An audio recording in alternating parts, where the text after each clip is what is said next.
Hi everyone, it's Erin from the Provincial Farmhouse. In today's video, I've put together a collection of my 10 favourite spring thrift flips. For today's projects, we're going to be using these books that I thrifted for $1 each. They are Reader's Digest books, so don't worry, they're not classics. After removing the book jackets, I'm going to be measuring each of the books against some drop cloth fabric that I have. I'm just working out how much I need for one, and then I'm using it as a bit of a pattern for the rest. As I was measuring what I'd need, I realized that the colors were showing through just a little bit, so I'm going to apply 2 coats of Dixie Belle's cotton chalk mineral paint on the covers of each of the books. I do not want the colors peeking through. I'm going to be using the drop cloth to cover these books, but you could always just stop after this step and then go on and decorate like we're going to do with stamps. It really is up to you. Once my paint is dry, I'm going to trim off the seam from the drop cloth that I cut earlier. I like to save these, and it'd be a bit too bulky if I left it on there while we're covering. Then I'm laying the book down on top of the drop cloth, and I'm working out where I'm going to have to place the glue. I'm going to apply hot glue on the edges of the book cover, and I'm just applying a thin strip, and then I'm lifting the book up and pulling the drop cloth over because there will be more tension when the books are closed. I'm then using a little spatula there to press down on the area that's been hot glued. As I don't want to burn myself, I'm notorious for doing that. I'm repeating the same step on the other side, lifting the book cover up and pulling the drop cloth over and making sure that it's got good contact with the hot glue. Now you'll probably notice some creases in my drop cloth fabric. I don't mind it, but you could always iron yours if this bothers you. Next, I'm going to make a small cut down the bottom of the book there near the spine so that when I apply the hot glue, I can pull the fabric up. And again, be very, very careful here. You don't want to burn yourself. And then I'm going to trim off the excess fabric in the corner there. So I'm going to repeat that step on the other side, making a cut along the bottom there near the spine, adding a bit more glue, and then pulling the fabric up. I'm also going to repeat that step for the top part of the book.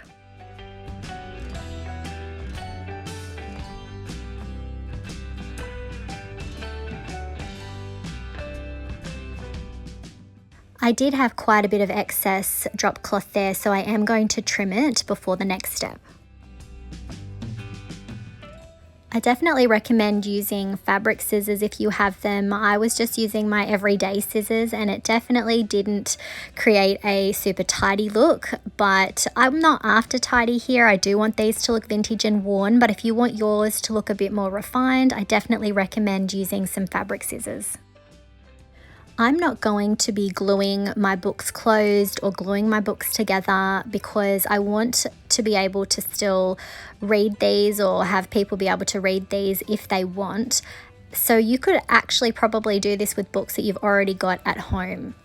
Once I have the sides glued down, I'm going to very carefully trim off the excess on the top of the spine there. I'm going to add just a little bit more glue, and then I'm going to carefully press this down. I don't do this on all the books because I do actually like how it looks a little bit rougher when you don't glue the extra fabric down. But again, it really is up to you and the look you're going for.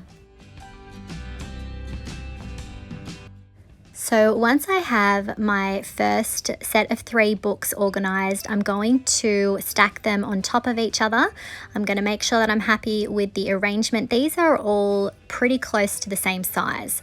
I decided I wanted to use the lovely rabbit from the Farm Animals stamp, and I also decided that I was going to have to take it off the mount that it comes on because I needed it to be flexible to be able to get it into the gaps of the book. So I have pulled that off the backing there, but before I go any further, I decided I'm going to actually use some twine to tie the books together so that they stay together and that they don't fall apart while I'm stamping. Now that the books are secured together, I'm going to take my black IOD ink and I'm just pressing my ink pad over the top of the rabbit. I'm going to be a little bit more generous than I would doing any other stamping because this is going onto fabric and you want to make sure that it can actually get into the fibers. So I have inked up my stamp there, and I am going to have to get a little wet wipe and quickly tidy up an area before I stamp it down.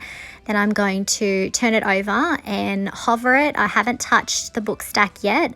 I'm going to hover it where I want it to go, and then when I'm happy, I'm committed, I'm pressing down, and I'm going to start working that stamp into the drop cloth fabric. I'm being careful not to press so hard that I topple the books over, but I do need to apply some pressure because there are gaps in between each of the books, and even though I don't need it to be perfect, I still want it to be a nice image.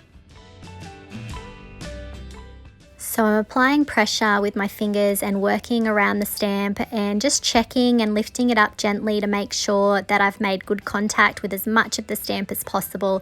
And when I'm happy with that, I will lift my stamp away. And this one's pretty simple. I'm just going to have that rabbit there. I think it's perfect for spring and Easter. Now I'm going to take off that twine that we put on there temporarily to hold the books together, and I'm grabbing my favorite Hessian ribbon from Costco. I hope you guys aren't sick of this. You could always go with something different. You could go with a colored ribbon, you could go with lace. I'm just going with this design, and then I'm going to tie a knot. I'm going to create 2 loops that are about the same size, and then I'm going to tie those in a knot, and that's how I'm doing this bow. I'm not doing anything fancy. You could always go a bit more complicated if you want. This has wire in it, so I'm able to reshape the bow, and then I'm going to grab a couple of bits of greenery, and I've got a little bit of lavender there, and I really feel like that just finishes it off. And here's our first rabbit book stack. I just love how this turned out. I think that rabbit stamp is absolutely adorable. Let me know what you think of this book stack in the comments.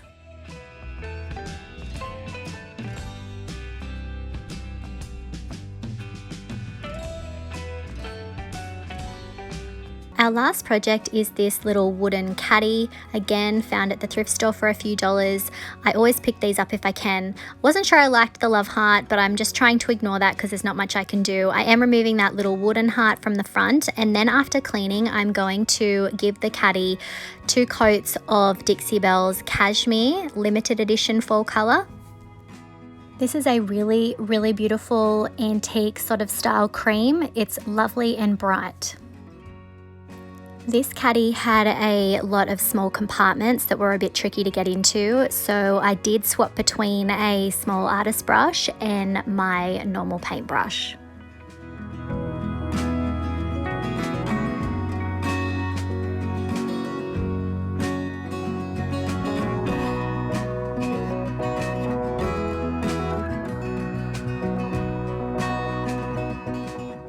Next, I'm grabbing a design from the beautiful Ephemeral Melange transfer. This has so many lovely vintage style floral labels and seed packets.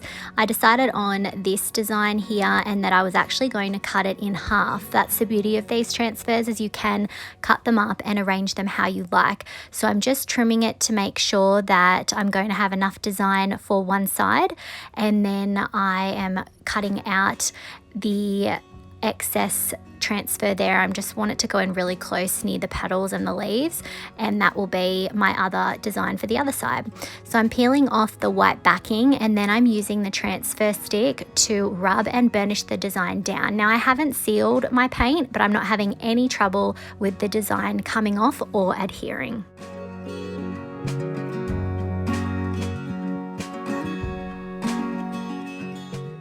Once I have the transfer down on one side, I am going to organize the other side. You can see I'm going to actually piece together some of the excess transfer that I cut off from the other side, just down on the bottom there. You'll see me add that soon. So I'm just using the transfer stick again. This did actually have some more lettering than the other side, so it did take me just a little bit longer to get this design down, but again, it was pretty easy to transfer this image.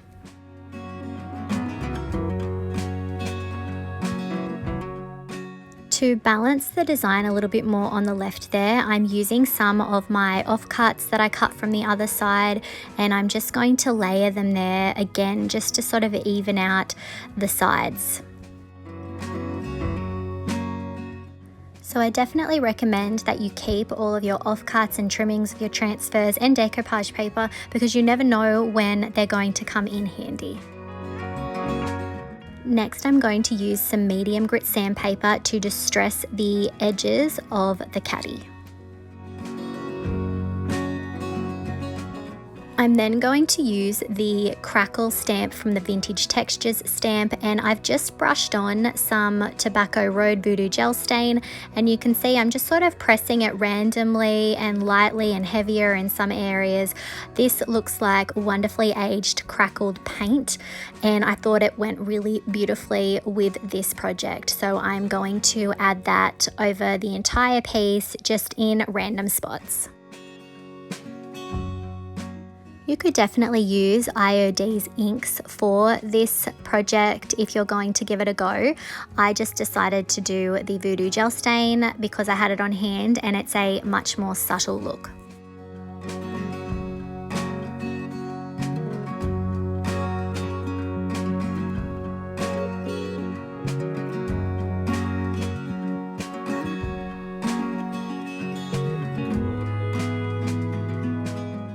In certain areas I felt that maybe I'd been a little bit too heavy with the stamp, so I'm using a wet wipe to wipe back some of the stamping, and that's the beauty of these water-based products, is that if you get to it before it's dried all the way, you can wipe it back when needed or just paint over it. And finally, I am going to seal the entire piece with Dixie Belle's flat clear coat.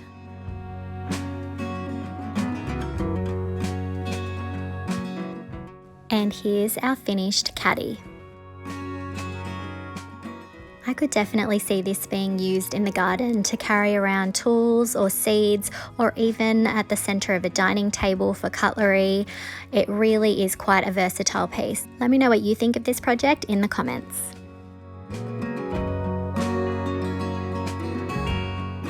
Next project is this handmade shoe shine box. I imagine people used to put their shoe polishers in here, but I have a different vision. I think this would make a great seed storage box. After cleaning, my next step is to add a base coat of Dixie Belle's Endless Shore Silk Mineral Paint. This is a beautiful cream tone and it has that built-in stain blocker, and I was worried that some of the stains on this would show through, so using this paint is really going to save me a step. This paint also has a built-in sealer, and some of this is made from chipboard, so I thought that this would be a great option to seal that chipboard and stop it from flaking away. So I'm coming in with my second coat, and as you can see, it really does have really great coverage, so I really shouldn't need a third coat. On the bottom, you can see that chipboard that I was talking about, so I'm very carefully coming in with a thick coat of the Endless Shore Silk Mineral Paint. I'm not going so thick that it's going to cause the chipboard to expand, but this is going to seal all of this in. And I'm hoping that by doing this, it will stop any further flaking.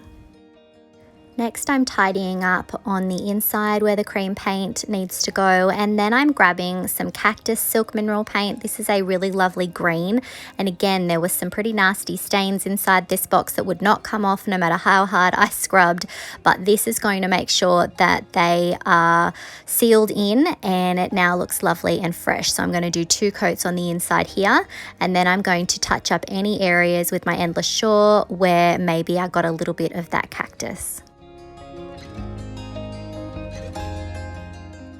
Next, I'm going to grab my IOD transfers, Floral Anthology and the Brocante transfer. The first element that I'm cutting out is from the Brocante transfer.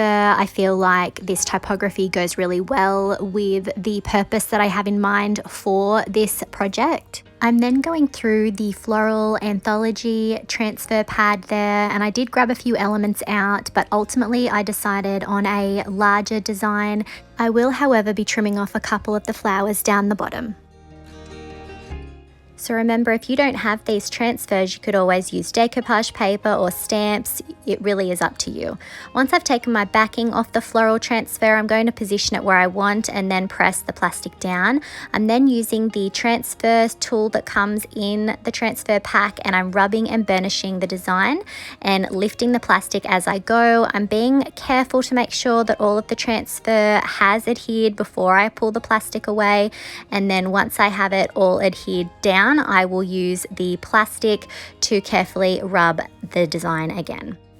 Next, I'm going to add the element from the Brocante transfer down the bottom, and again, I'm just rubbing and burnishing the design and carefully lifting the plastic away.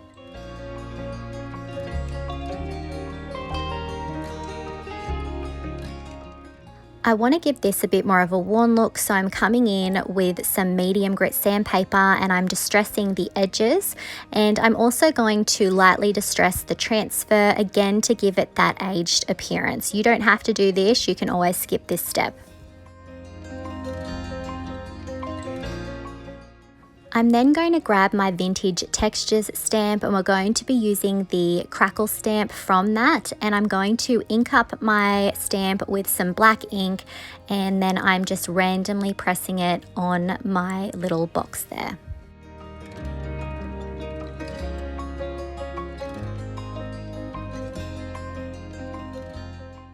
Finally, I'm going to seal my transfers with Dixie Belle's flat clear coat.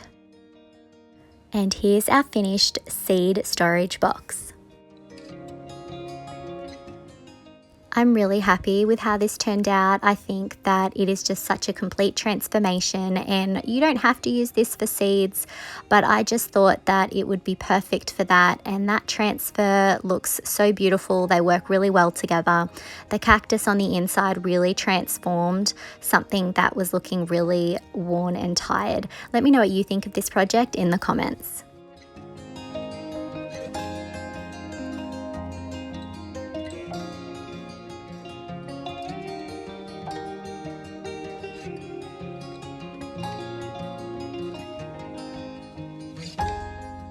I found these lovely little slate and ceramic plaques at the thrift store, and I believe they were about $1 each.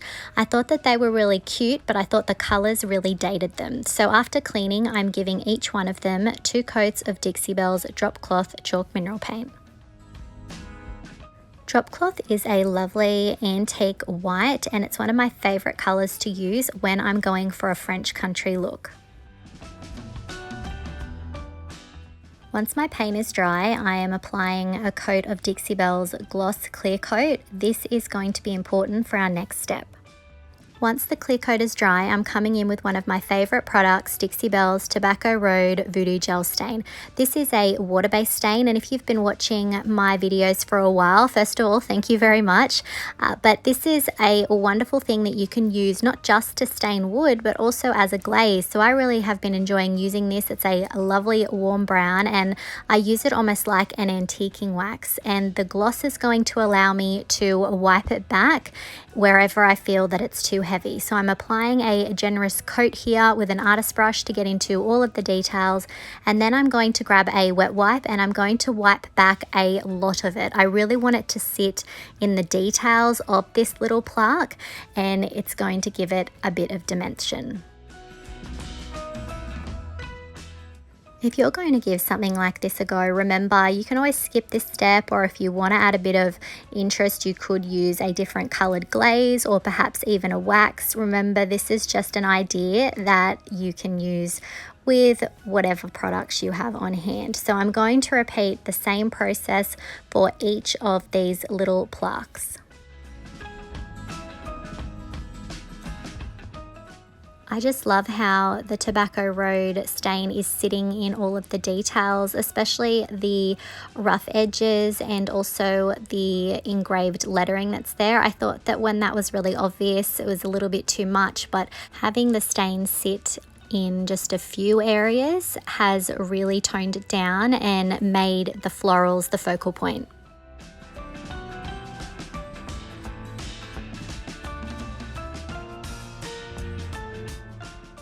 So we're on to the third plaque now, and this one is a little bit plainer, But as I'm doing this, I'm realizing that I feel like the brown might be just a little bit too dark.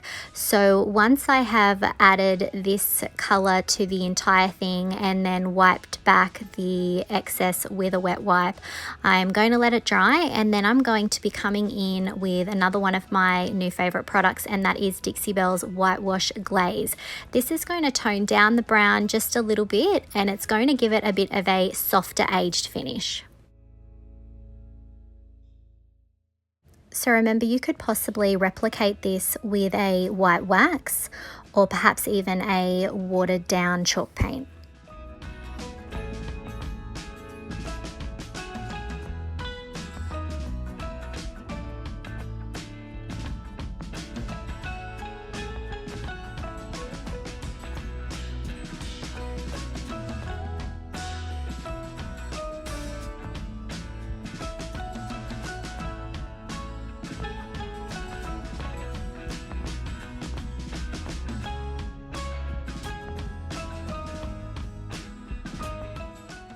And here are our finished floral plaques.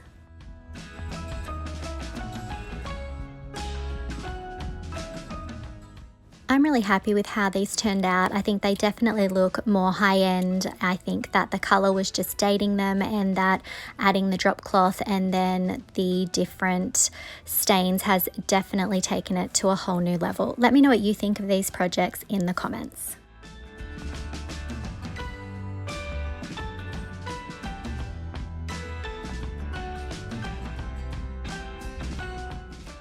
Our next, I had this lovely old washboard in my stash for a while and thought that I'd see if it would sell as is, but it didn't, so now I'm giving it a makeover. After cleaning, I'm applying 2 coats of Dixie Belle's Endless Shore Silk Mineral Paint. I love this paint. It has a built-in stain blocker and a built-in top coat, so it saves a lot of extra steps. So I'm going to give it a coat, but as you can see, I'm not being careful to get good coverage. I actually want some of that old wood to show through. We're going for a very vintage, sort of rustic look here. I was a little bit worried about bleed through, but I just made sure to give the first coat a couple of hours to dry so that it could do its job before I came in with my second coat here. Next, I'm going to be using IOD's Floral Anthology and Brocante transfers. I had previously cut out a design that I thought would be perfect on this washboard. I knew that I wanted to add some florals too, so I'm just going through the Floral Anthology transfer pad there to work out what design I want. You can see I'm having a play with a few different ones, but I decided to go with some florals that had some paler tones. I just thought that that would work better for this project. I'm also going to trim off some of the text from the Brocante design and add it to the bottom. Next, I'm going to start burnishing my Brocante design down, so you can see I've centered it there, and now I'm starting to rub. Now, there was a bit of overlap and some of the design will not fit on the edges there, but that's okay. So I'm just working my way along, rubbing and lifting the plastic to make sure that I have all of the design that I want down, and then I'm going to burnish it further with the plastic. The next part is a little bit trickier. I want to put this design over the top of the washboard, and there are lots of different levels. So I've laid my transfer down, and then I'm starting to rub the design into the different creases there. I did bring my backing back so that I didn't accidentally have the transfer adhere in an area that I wasn't ready to burnish, and you can see I am going to get some cracking, and I'm okay with that because I want a vintage look here. But I'm just working my way from the bottom to the top and bending and manipulating that transfer over the curves here, and again, not going to be perfect, but I'm okay with that. This is definitely something that you have to do in stages, so you can see I'm doing the lower curve, then the top curve, and then I'm repeating the steps. So it was very fiddly, but I think it was worth it. Then I'm grabbing that little bit of text and adding it down the bottom. So I decided to make this project functional. I want to actually have an attachment where people could hang towels from if they wanted. I imagine this in a laundry room or even in a bathroom. So I've grabbed this dowel here. This is actually a bit of trim and it has a bit of a curve to it. So you can see I'm just positioning it in between the parts of the washboard there, and I'm marking where I'll need to cut. I did cut it with a handsaw, and now I'm adding 2 coats of Endless Shore. While that's drying, I'm going to come in with some fine grit sandpaper and distress my design further. I want this to look very vintage and aged. I'm wiping off the dust, and then I'm coming in with 2 coats of Dixie Belle's flat clear coat to protect my transfer.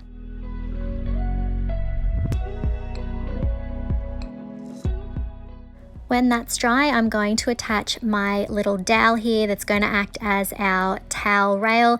There was a little indent on either side, and I managed to pull the washboard apart just a little. I was careful not to pull it completely apart, this is old, and I'm just positioning it where I want it to go. And then I am going to be using my nail gun, and I'm going to add a nail into each end of this dowel.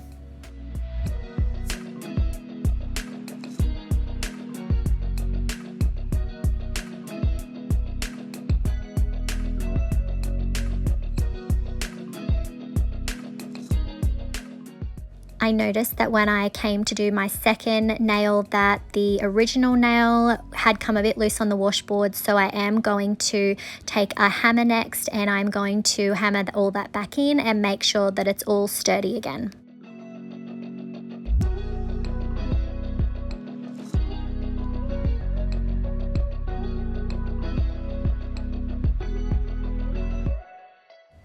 Finally, I'm going to add a hanging attachment to the back. And here's our finished washboard towel holder.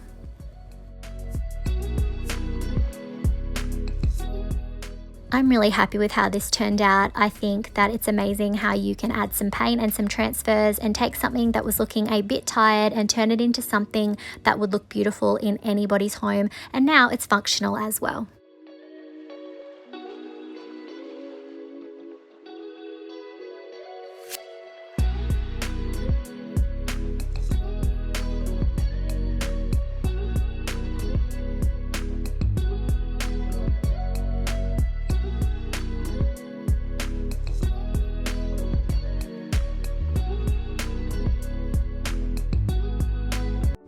I found this cool jug while I was thrifting, and it's been in my stash for a little while, so I thought I would bring it out today and it'll be perfect for this project. To begin, I'm going to dust a plastic sheet with some cornstarch, and I'm going to be using Jovi air dry clay. You can also use IOD clay. I am rolling it out with a rolling pin. I want to get it to be about 2 mil thick. I don't want it to be too thin because I'm going to be doing some impressions in this. So I'm carefully pulling up the clay, and then I'm putting some strong wood glue all over the back, and then I am spreading it with my finger, and then I'm laying it on the jug and carefully molding it to the surface. I don't want too many fingerprints, but I do need to apply some pressure. I'm also pulling off any excess on the bottom. So we don't quite have enough to cover the whole jug, so I'm going to repeat the same process. I've dusted my plastic sheet with cornstarch, and now I'm going to roll out a smaller quantity of the Jovi air dry clay. You may recognize what I'm up to here from one of my previous videos where I did the same technique, rolling out the clay and doing impressions on a flower pot. If you haven't seen that video, go and check it out. And it's just a really fun way to add interest to a plain surface. So I've got my second lot of clay ready, I've got glue on it, so now I am going to shape that piece to the jug as well, and any bits that I've had to rip off, I'm sort of just placing them up the top where there's not as much clay, and I'm just trying to smooth out the joins a little bit where there's some gaps. However, I don't feel the need to cover the entire thing, as part of the interest of this is the jagged edges and the gaps. It just adds to an aged appearance. Next, I'm going to be using IOD's Sprigs Stamp, and I'm going to be doing this step while my clay is still wet. So I'm taking one of my stamps and I'm carefully pressing it into my wet clay to make an impression. I'm pressing it hard enough to get an impression, but not so hard that I'm going through so that you can see the black underneath. So I'm going to work my way around, and I'm going to choose different elements from the Sprigs Stamp to make imprints on my clay. So I want this to be a multi-dimensional piece. What I'm creating right now is a subtle background that my molds that we're going to do shortly are going to sit against. This is really going to add some interest and dimension so that it's not just a flat piece. If you don't have the Sprigs stamp, that's fine. You can just take whatever floral stamps you have if you're going to try and recreate this look, and that would work fine. Or you could even use something like the Kindest Regards stamp from IOD to get some script in the background. It really is up to you and the look that you're trying to create. Next, I'm going to be using the new Toadstool mold from IOD. I'm going to first dust my mold with cornstarch, and we're going to be taking a variety of the mushrooms from this and creating a bulk amount so that I can have a play and position them however I want. So I am working the air dry clay into the molds and then carefully pulling them out. Then I'm using that same strong wood glue to adhere the mushrooms over the top of the clay that I have already attached, and I'm just having a play here. There is no right way to add these. You can do this however you like. You can add more than I do. I am going for a bit more of a subtler look because I do have the florals in the background. So this mold is from IOD's Spring 2023 release, and it's probably my favorite out of the three. I think this is going to be a really fun mold to use, and mushrooms are very popular right now. Next, I'm going to be using the Laurel mold and the He Loves Me mold. I think that these will go nicely with our mushrooms. So I'm using the tiny bee from the Laurel mold and just working my clay in. I'm making about 4 of those, and I'm just positioning them randomly around the pot.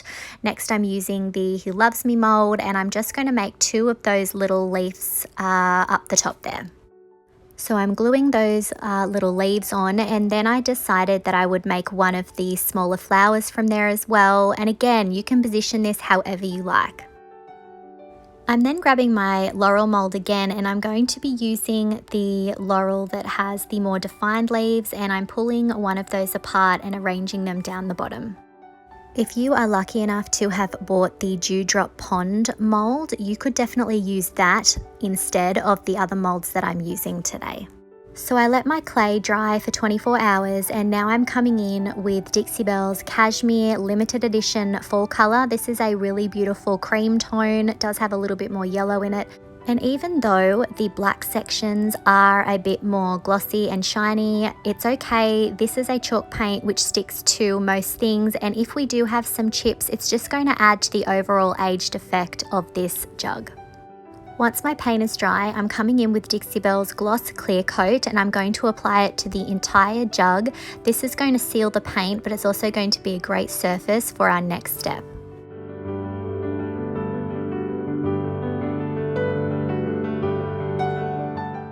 Next, I'm going to start adding some colour. To start off with, I have put some of Dixie Belle's Barn Red and some water in a little container, and I'm using an artist brush to add it to the cap of the mushroom.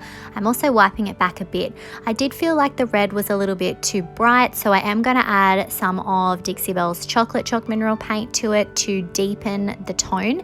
And this is really something that you have to have a play with. I wasn't exactly sure where I was going with the colours. This really was a bit more of an experiment.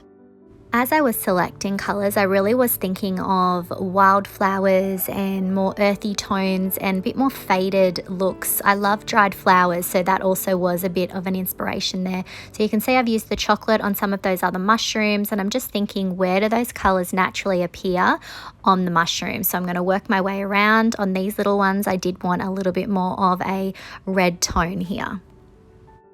So my paints really became almost like watercolors. So I was adding a little bit and then leaving it and coming back so that the different layers had time to dry before I added the different tones.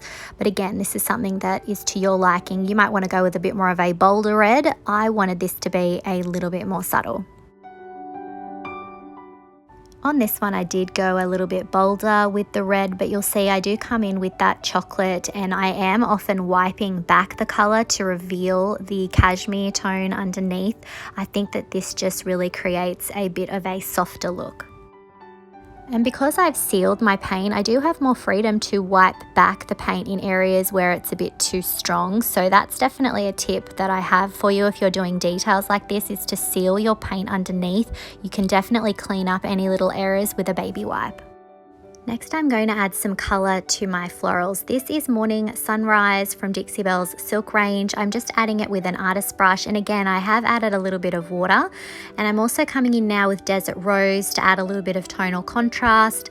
Again, that water is really softening the tone. So I'm now coming into my lavender, well, I think that's lavender, and adding some more of that Morning Sunrise, and I am using a baby wipe to wipe back some of the darker patches. I'm then grabbing Mojave, again, that's from Dixie Belle's Silk line, and I'm just adding it to some of the florals there, and I am doing this in a really subtle way with a small brush, and I'm also adding it to the little bees as well. I then grabbed Cactus Silk Mineral Paint, and you can see I'm working it into the impressions that have been made, and I'm then able to come over with a baby wipe and wipe off any areas where I sort of went above the impression. This is really helpful. It's helping me to be a bit neater. So I'm going to work my way around and add the green to all of the areas where you would expect to find green on the leaves and the stems of the different plants.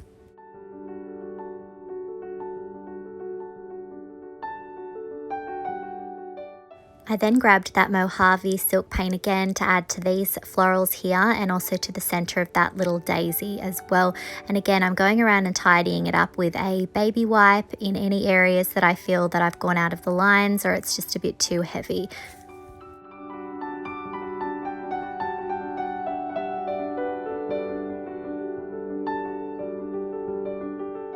Next, I'm going to be using Dixie Belle's Bayou Moss Voodoo Gel Stain. I've never used this one before, but I thought this was the perfect product for it. I started off having it just straight, but then came in with some water to water it down.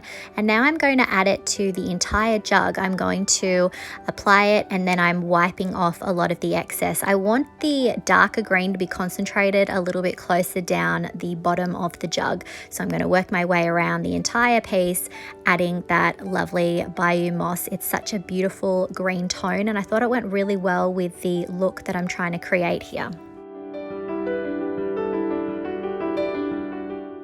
So this is the first time that I'm using Dixie Belle's Bayou Moss Voodoo Gel Stain, but it definitely will not be the last. I think this is such a beautiful tone, and you could achieve a similar look if you were to find a green chalk paint or your favorite paint and watered it down and used it as a wash. You could definitely achieve a similar look here. I just find this to be absolutely gorgeous, and I can definitely see myself using this on future projects, especially anything garden and flower pot related.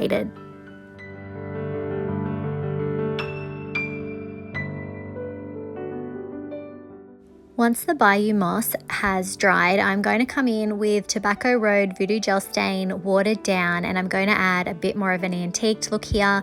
I'm adding it, and then I'm using my mister to thin it even more on the piece. And then I am using a wet wipe to wipe it away. I really want it to set in those low points, and to really define the aged cracks and the details down the bottom.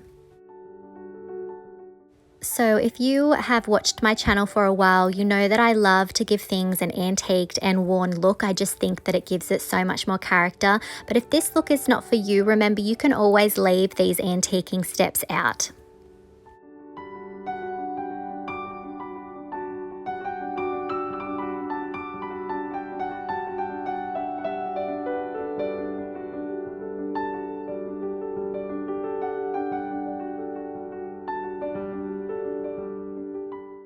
Once the Tobacco Road layer is dry, I'm using Easy Peasy Spray Wax. I'm spraying the surface, and then I'm coming in with Dixie Dirt in charcoal.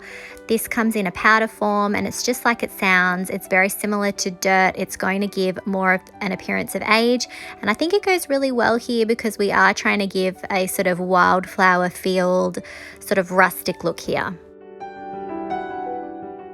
So I'm using charcoal Dixie Dirt, but it also comes in the color Earth, which is a brown tone, and also comes in Ash, which is a grey tone. When you're using Dixie Dirt, you need to have something on your piece that it can stick to. We're using the Easy Peasy Spray Wax for this. You could use regular wax for this, or you could apply it to glaze that's still wet, or even a top coat that's still wet. It just needs something to grab onto. So I have sealed the outside of this piece with the Easy Peasy spray wax, and once that's dry, I'm going to start adding some bits and pieces of foliage here to try and create a floral arrangement. I'm not a professional by any means, but I just sort of went with what felt balanced and what went with the colours that we already have on the jug. I think that this jug would look great with or without florals, but I thought that I would show you guys what it looked like with flowers and without. Finally, I'm going to grab some twine and I'm going to start wrapping it around the top of the jug, and I'm also going to tie a little bow.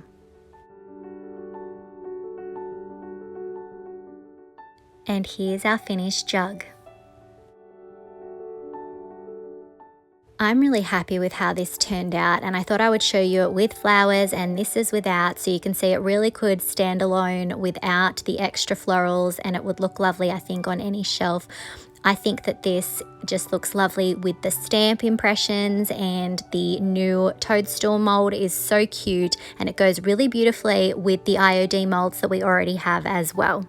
Let me know what you think of this in the comments.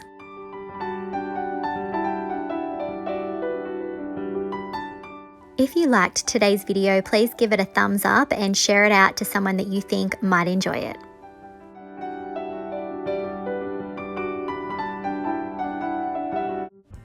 Our second project today is this wooden cutting board that I picked up at the thrift store for a few dollars. We're going to give it a good clean, and then I'm going to paint the entire thing with Dixie Belle's French linen chalk mineral paint.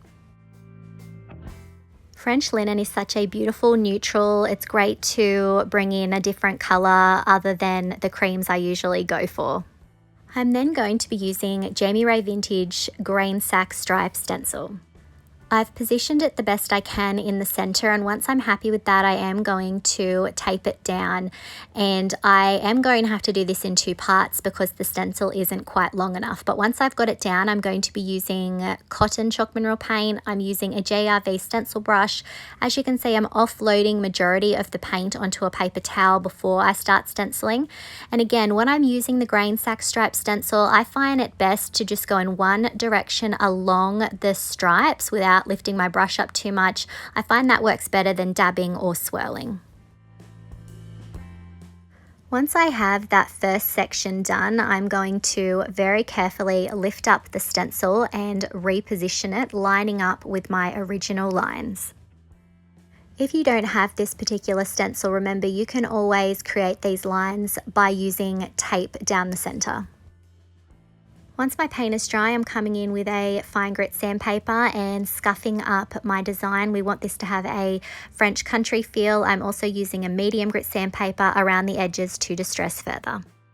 I'm then going to be using IOD's letterpress stamp with IOD's black permanent ink.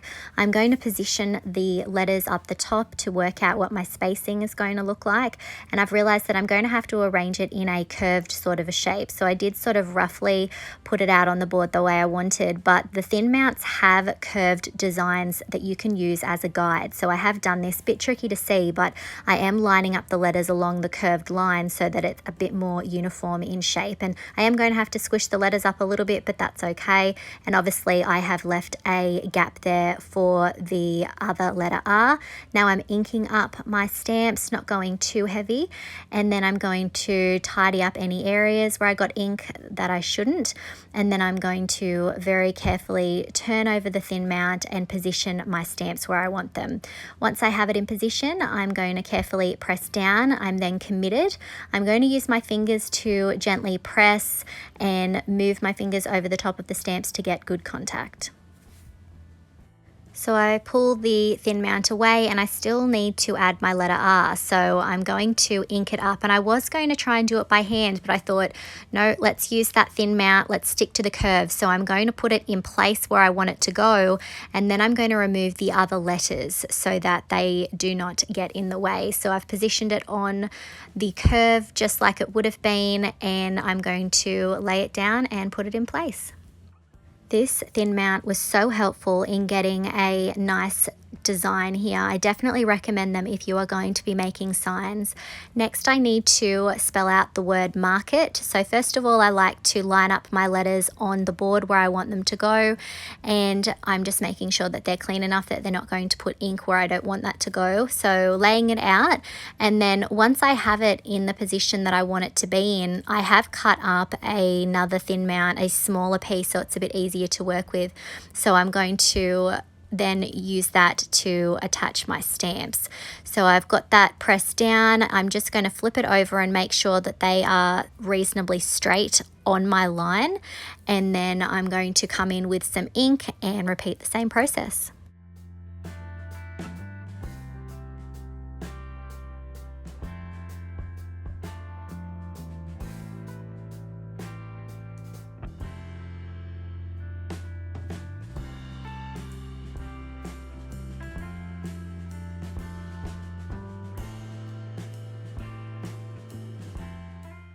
In the center, I'm going to be using IOD's Farm Animals stamp. I'm specifically going to be using the lovely hen. So I'm inking that up first, and that's going to be going in the center. So once I've got enough of my ink, I'm going to very carefully tidy up any areas where I got ink where I shouldn't. You always want to be careful with that because whatever is on there is probably going to go on your design. So once I've got that organized, I'm going to position it in the center and then press down.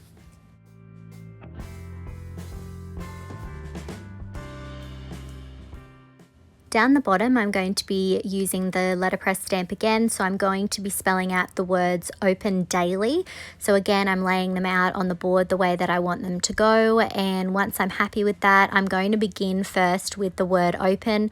So I'm going to be using that smaller thin mount again so that I can get it somewhat straight. So laying it down the way I want it to appear, and then using the thin mount to attach the stamps. If you're a crafter, you like making signs, anything with lettering, I definitely recommend the letterpress stamp. There's so many fonts. There's also uppercase and lowercase. It's definitely worthwhile investing in that stamp. Just make sure that you keep them in a zip pouch so that you don't lose the letters.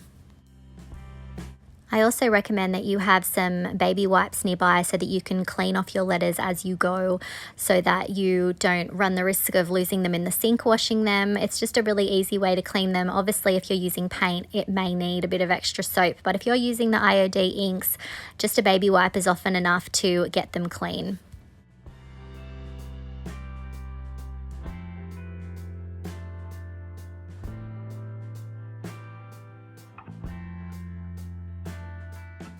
Once my ink is dry, I'm going to come in with a fine grit sandpaper and just scuff up the letters a little bit to add a little bit more age. And then I'm going to seal the entire board with Dixie Belle's Clear Best Dang Wax. We're going to do this to seal it, but it's also going to act as a base because I do want to come in next and add a bit of brown Best Dang Wax, again, just to add to that farmhouse vintage sort of a feel. So I'm just buffing the clear wax a little bit, and then I'm going to come in with that brown wax. And we've got the clear on there so that I can wipe back as much or as little as I want, and I'm loving how that brown wax is sitting in all of the cuts and the dents and history that is on this board. It's just a really beautiful touch. And then I did come in with one of my favorite Hessian ribbons from Costco up the top. And here's our finished cutting board decor piece.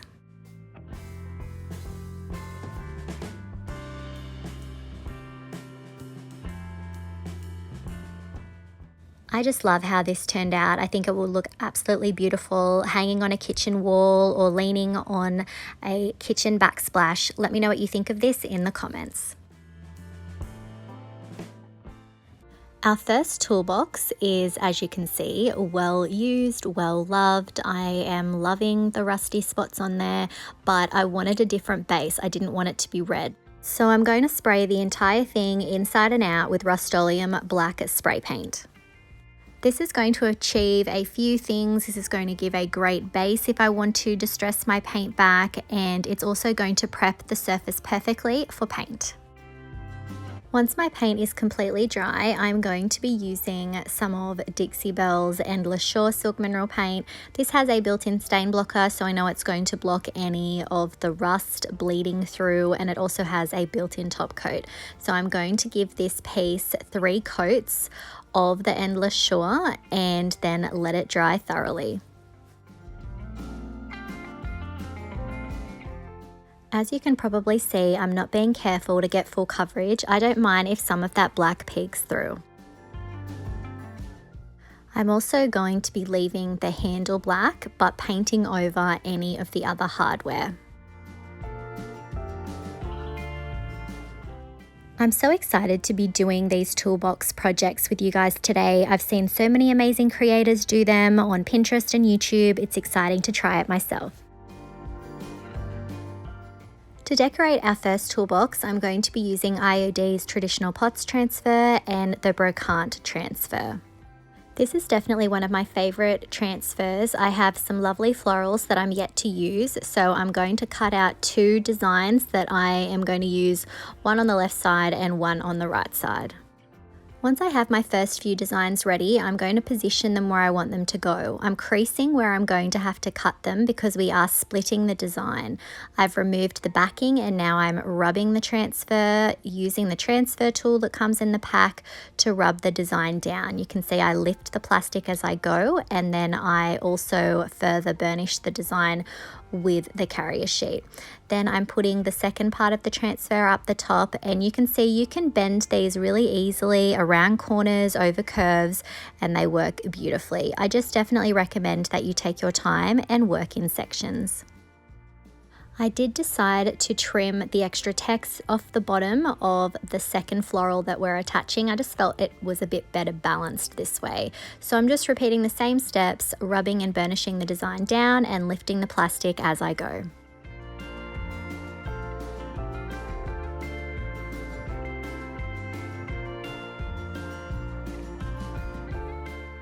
Now I want to add some text, so I'm actually going into the Traditional Pots Transfer. I have some text left over on that one, and now I am just working out how I want it positioned and then repeating the same steps. These transfers are so easy to use, guys. They make doing these sorts of projects so easy, so many beautiful things to choose from. I'm also going to add some text up the top, and a lot of these are scraps. They're bits and pieces that I've cut off from other projects, so I never throw away those bits and pieces. I always keep those because you never know when they're going to come in handy. The toolbox has an uneven surface because of the rust and the chipped paint, so after I am transferring each image, I am also using my fingers to make sure I'm really working that transfer in. Here you can see that I trimmed a couple of designs apart to create the text for the top. If you don't have any transfers that have text on them, remember you could always do some stamping or perhaps do a stencil instead. As a final touch for this toolbox, I'm going to position these sweet little bees from the Brocante transfer either side of the text up the top.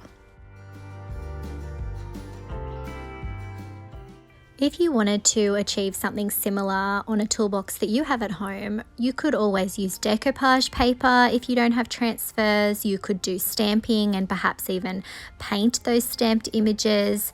You could definitely come in with those things instead of the transfers. You don't have to have exactly what I'm using today. This is just some ideas for you to be inspired by.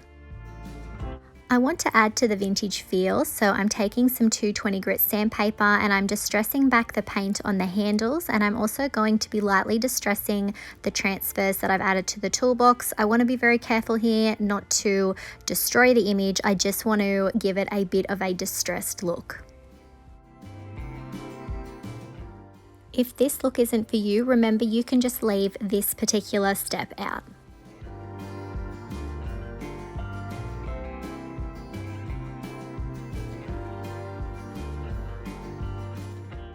Once I've removed all the sanding dust, I'm going to seal my transfers in with some of Dixie Belle's flat clear coat. I'm going to be adding 2 even coats of this.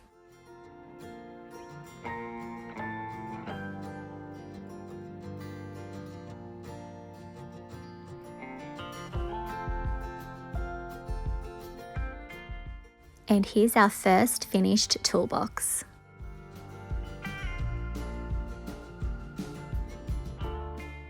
I'm really happy with how this turned out. I can imagine this with seed packets and garden tools. I think it's taken something that was looking really tired and turned it into something that will look beautiful in any home. Let me know what you think of this in the comments.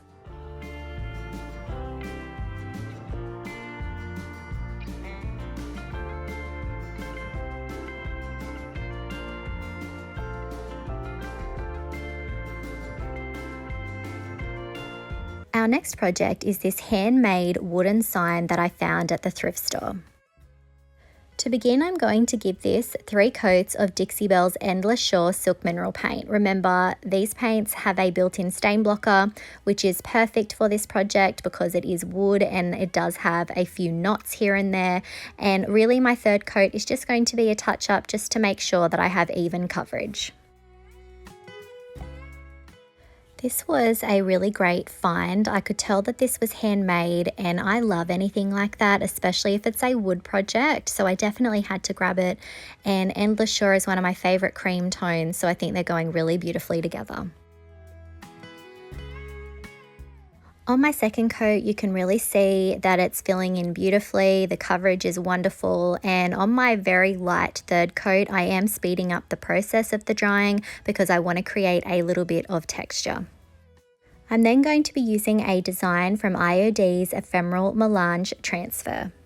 Unfortunately, the design was a little bit too big, but we can definitely work with this. I'm going to actually cut all of the text away from the florals so that we can rearrange them exactly how we want. So you can see that each time I'm positioning it to see where I'm going to have to cut, I even crease it in a few areas to see where I'm going to have to trim off some of the leaves down the bottom and part of the rose up the top. So don't be afraid to cut out your transfers to get them to fit your project.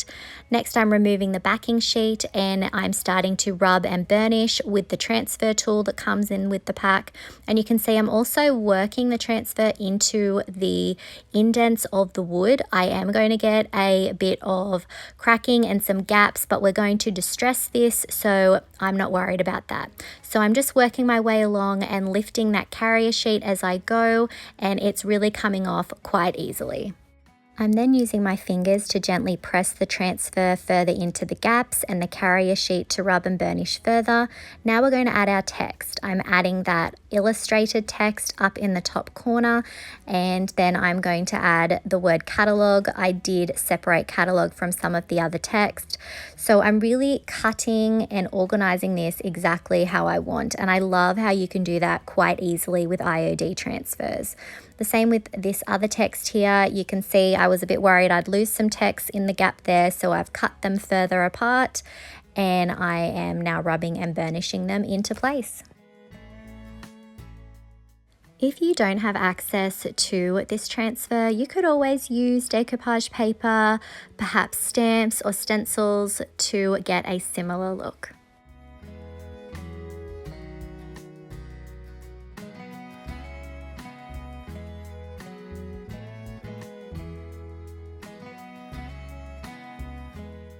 Once I have everything in place, I'm now going to come in with some 220 grit sandpaper to lightly distress the transfer and also the gaps between the transfer, and I am then going to change to an 80 grit sandpaper shortly, just so that I can distress the edges a little bit further.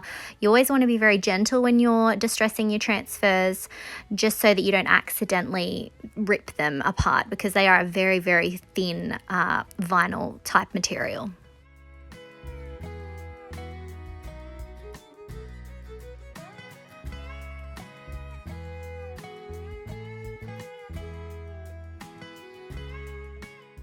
Finally, I'm going to seal my transfers with Dixie Belle's Best Dang Wax in clear.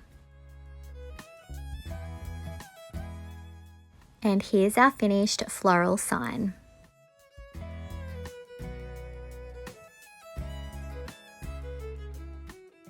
I'm really happy with how this turned out. That transfer is absolutely gorgeous and they are so fun to work with. Let me know what you think of this in the comments. Our first project is this lovely wooden box. I think it's handmade and it actually had a really cool sticker on the inside. I think it was used for school fees at one point. I'm going to be using it today. My first step is to use Fusion's vintage Laurel milk paint. I'm going to get a cap full of that and I'm going to put that in a container. And once I have that down, I'm going to take the same amount of water and add that to my milk paint. You always want to do equal parts, and then I'm going to stir it really well. I'm going to be applying my milk paint with a chip brush. It doesn't really matter what brush you use with this paint because it's next to impossible to actually get brush strokes with this lovely paint because of its thinner consistency. So I'm applying a generous coat. I'm only going to be doing one coat here, and then I'm going to speed up that drying process. If you have watched my channel for a while now, you'll know I'm obsessed with this milk paint. I love getting it to that lovely chippy crackle finish. This really gives it an authentically aged finish, and to do that you lay down your paint and then you speed up that drying process. Some surfaces are going to give you more crackle than others. This was a slightly shiny surface, so I am getting some chipping and cracking, which is great, but if you're using it on a porous surface you are less likely to get chipping, and when that happens you can use a candle, some wax to create some sort of a resist. So you can see I'm working my way around the box, applying that paint, and then once I have that particular section done, I hit it with that heat gun. Remember, you can find a full product list in the description of this video and all your crafting needs on our website, theprovincialfarmhouse.com.au. So my vision for this piece today is an old seed box, something that a gardener would have kept their seeds, their gardening gloves, their tools in. They would have grabbed it out whenever they were about to do some planting. So I really want to give it a lovely weathered chippy look. I've seen some gorgeous vintage seed boxes on Pinterest that inspired me, and that seed catalogue from IOD is going to be perfect for creating that look. Once my paint has completely dried, I'm going to come in with some 220 grit sandpaper and I'm going to sand away all of that chippy goodness so that we can see that wonderfully chipped paint. This is just such a beautifully, authentically aged look. I'm going to work my way around my little container here and I'm going to remove any paint that's flaking or chipping off. On the back, I got a lot of chippiness. Almost a little bit too much, but that's okay because the look we're going for is a very vintage weathered piece here. Next, I'm going to share with you all a lesson that I learnt the hard way. I thought that to use a transfer on the top of this milk paint, that it was better to be safe than sorry to grab my flat clear coat and use it over the top. I had heard that you shouldn't add a water-based clear coat to milk paint, but I thought if I was light and I didn't go too heavy that it would be okay. But guys, learn from me. You can see here it starts to smear that milk paint. It reactivates it, and I'm just lucky that I was able to come in with a heat gun and quickly dry this so it didn't completely reactivate everything. But learn from my mistakes. Do not use a water-based top coat. Don't even worry about it. Just pop that transfer on there and seal with wax.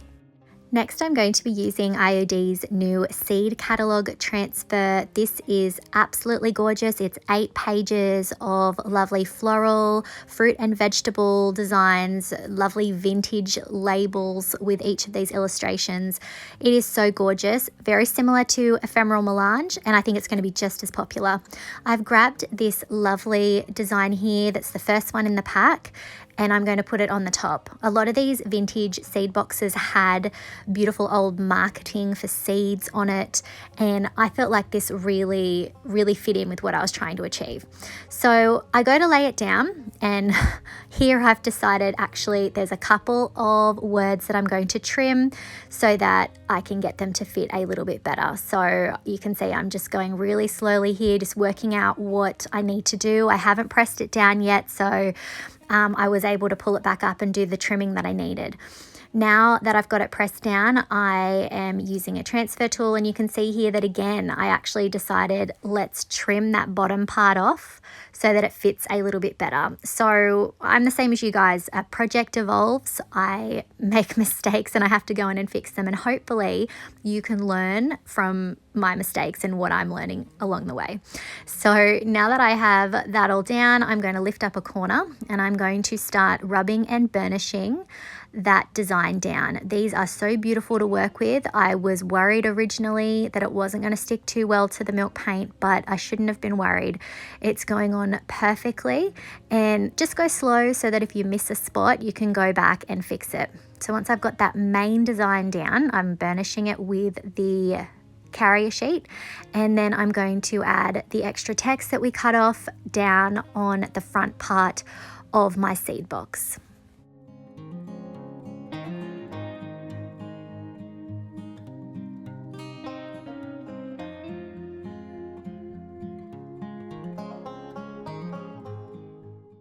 Now I am using some 220 grit sandpaper to scuff up my design. At first I wasn't sure if I was going to need to add that extra little bit of lettering that I took off, but you will see shortly that I do come in and add that little word "end" up the top there. And I love distressing transfers back because it would look a little bit odd to have a chippy worn box with a perfect transfer on the top, whereas now it really looks more cohesive. It looks like a vintage piece. So you can see I'm just going to add that word "in" onto my box as well, and also the little word "of" down the bottom. I'm also going to be adding that back in, and I will distress both of those so that they fit in.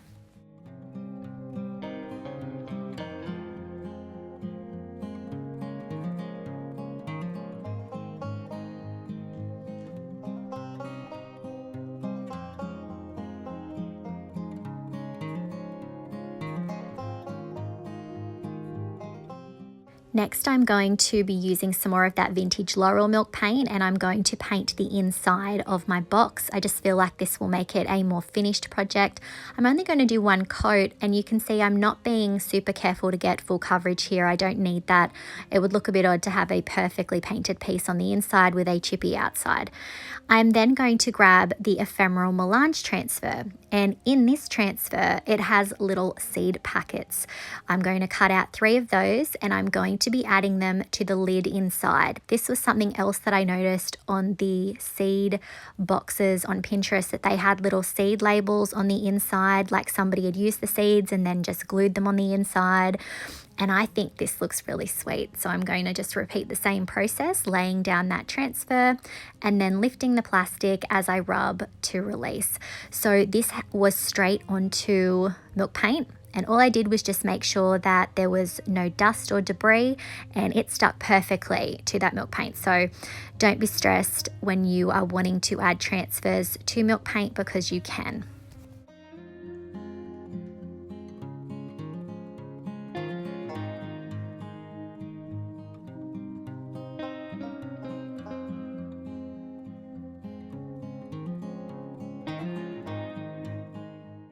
Once I have all my transfers down, I'm coming in with Dixie Belle's Best Dang Wax, and I'm going to seal the entire piece, and I'm using a microfiber cloth to buff off the excess.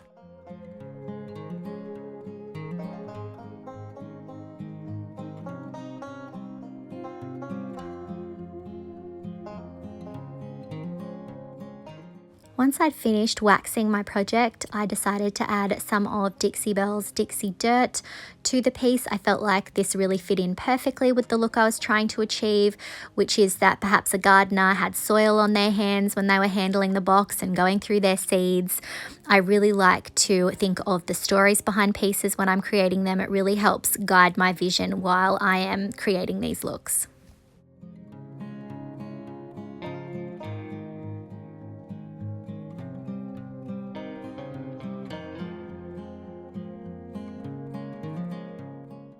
And here's our finished seed box.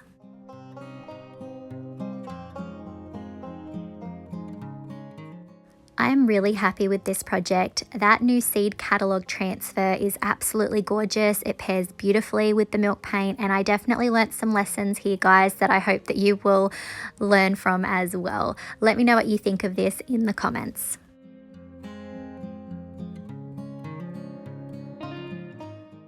I really hope that you enjoyed this video collection, and you can find the products used in this video on our website, theprovincialfarmhouse.com.au. If you haven't already, I would love it if you would hit that subscribe button, like, comment, and share this out to a friend that you think might enjoy it.